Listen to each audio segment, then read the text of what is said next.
আসসালামু আলাইকুম beautiful people, সবাই কেমন আছেন? আশা করি সবাই ভালো আছেন। এই মুহূর্তে আমার হাতে দেখতে পাচ্ছেন টেকনো স্পার্ক 20 প্রো। আমি আজকে এই ফোনটি আনবক্সিং করব এবং ফোনের ভিতরে কী কী পাচ্ছেন, পাশাপাশি ফোনের ডিটেলস টুকিটাকি কিছু শেয়ার করব। মূলত আজকে আমার থিম থাকবে আজকে এই ফোনটি আনবক্সিং করব। সো চলুন কথা না বেরিয়ে আনবক্স করা যাক ফোনটি।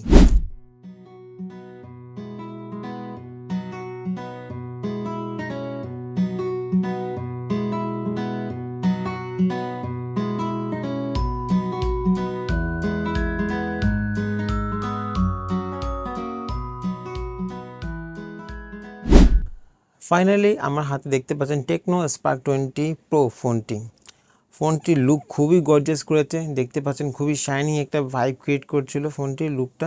ব্ল্যাক কালারটা আমার কাছে পার্সোনালি খুব ভালো লাগছে, কারণ এই ক্যামেরার চারপাশে একটা গোল্ডেন একটা রিং দেওয়া হয়েছে, যেটা আমাদের খুব চমৎকার লেগেছে।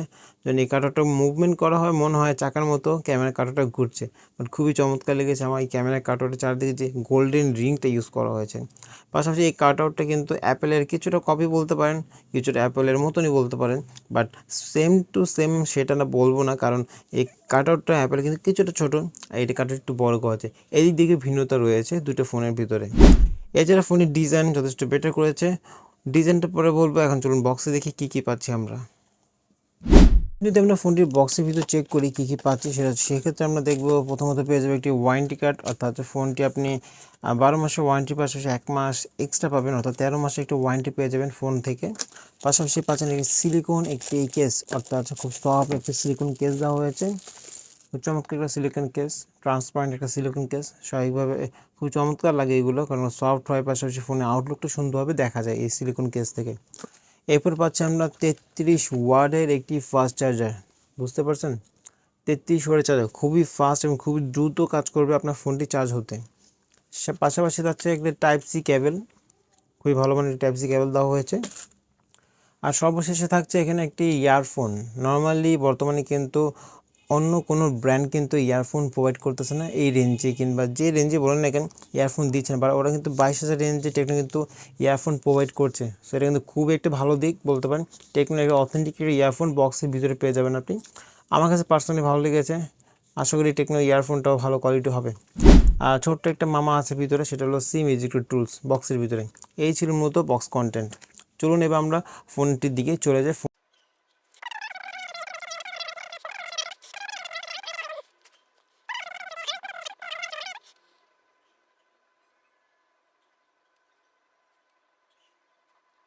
ফাইনালি দেখতে পাচ্ছেন ফোনটি অন হয়ে গেছে। অলরেডি ফোনটি আমার হাতে আছে। খুবই স্মুথ একটা ফোন, টাচ করার সাথে ফোনটা আইকনগুলো দৌড় দিচ্ছে, অর্থাৎ খুবই ফাস্ট ফোনটা দেওয়া হয়েছে 120 হার্টজ। চলুন এক ঝলকে দেখে নিই 120 হার্টজ কি আসলে দেওয়া হয়েছে। এই তো 120 হার্টজে রিফ্রেশ চলে আসলাম। এখানে দেওয়া আছে 90 হার্টজ, 60 হার্টজ এবং 120 হার্টজ, অর্থাৎ এই ফোনটি 120 হার্টজ। পাশাপাশি স্মুথনেস দেখলে বুঝতে পারছেন কতটা ফাস্ট কলিং স্পিড, খুবই ফাস্ট করা হয়েছে। পাশাপাশি ফোনটাও খুবই ফাস্ট আমার কাছে লাগছে। দেখতে পাচ্ছেন খুবই রেসপন্স টাইম বেটার, টাচ করার সাথে রেসপন্স করছিল খুবই দ্রুত। আর G99 চিপসেট দেওয়া হয়েছে, যেহেতু ফোনটা ফাস্ট হওয়ার কথা। দেখতে পাচ্ছেন MTK হলো G99 চিপসেট, পাশাপাশি 10/13 পাচ্ছি। সেলফি পাচ্ছি 32, রিয়ারে পাচ্ছি 108 মেগাপিক্সেল ক্যামেরা। 8GB র্যামের পাশে 256 ফোন মেমোরি। চমৎকার একটা কম্বিনেশন, চমৎকার একটি প্যাকেজ বলতে পারেন ফোনটা। 22,000 টাকায় এরকম একটা ফোন কেনা নিতে চায় আসলে বলেন। সো এই ছিল মূলত ফোনটি আজকের আনবক্সিং রিভিউ। বাকি ফোনের ফুল ডিটেলস খুব শীঘ্রই আমি আমার ফুল ভিডিওতে নিয়ে আসবো। সো ততক্ষণ পর্যন্ত সবাই ভালো থাকবেন। আসসালামু আলাইকুম।